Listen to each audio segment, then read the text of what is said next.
What's up, you freak bitches? John Lang, Wally's Professional Services.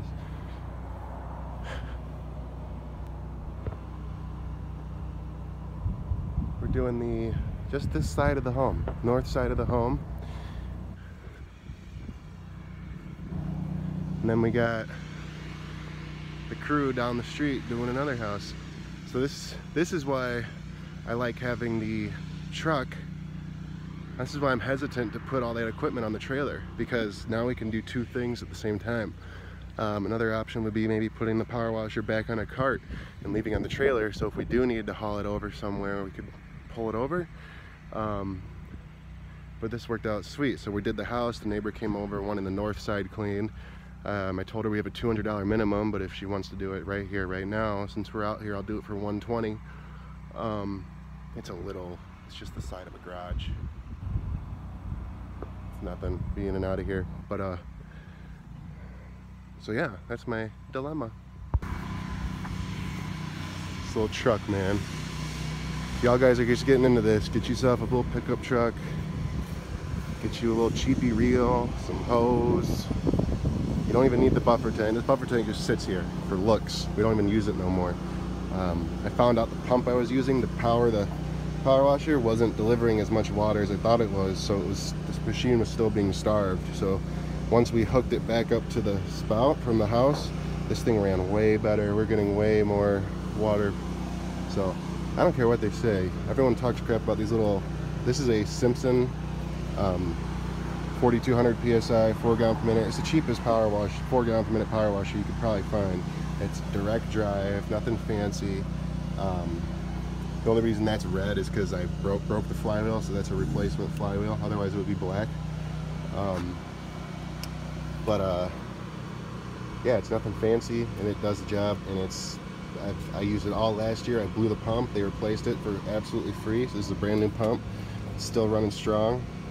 I have no complaints. Now you could spend a little extra money. I think it's like $1,300 or $1,400 and get a belt-driven unit. So if you have the money, I'd probably suggest that, because I guess the belt drives are nice, because here's the dilemma with this machine is when you're laying off the trigger, when you're not holding the trigger down, you're damaging the pump, because the way this is built is you need to be laying on the trigger at all times. Water needs to be flowing through it to cool the pump.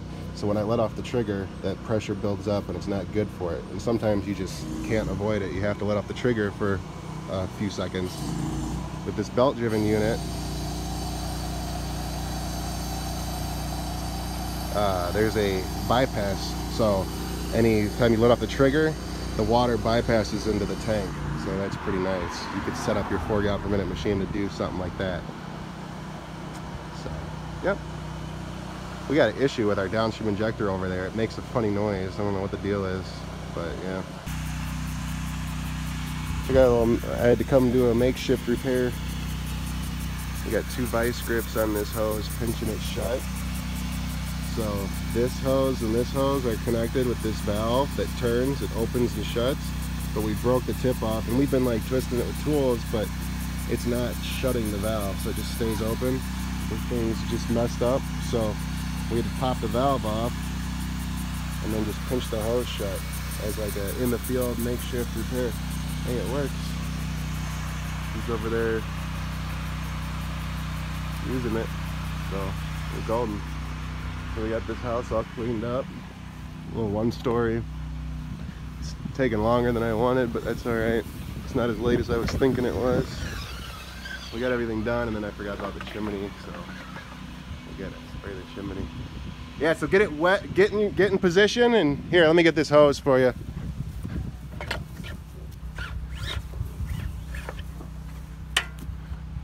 Here you go. You got a lot more slack now. All right, just get in position. Make sure, and the other. I got this side and this side, so go on the other side, Colt. I got that. I got that. I mean, you could get behind the lip. You could spray it real quick, but basically that side. Yeah, get it wet, and then the chem should follow shortly after.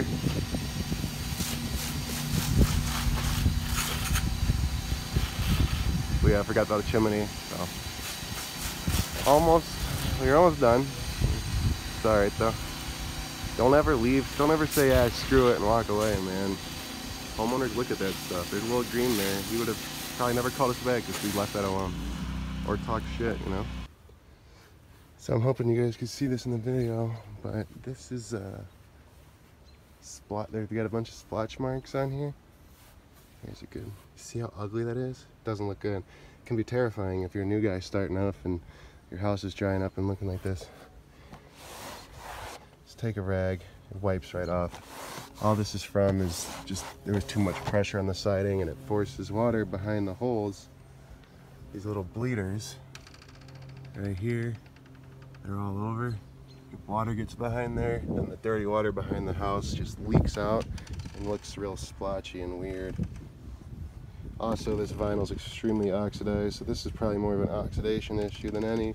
We still got to wipe it up, make it look a little more presentable.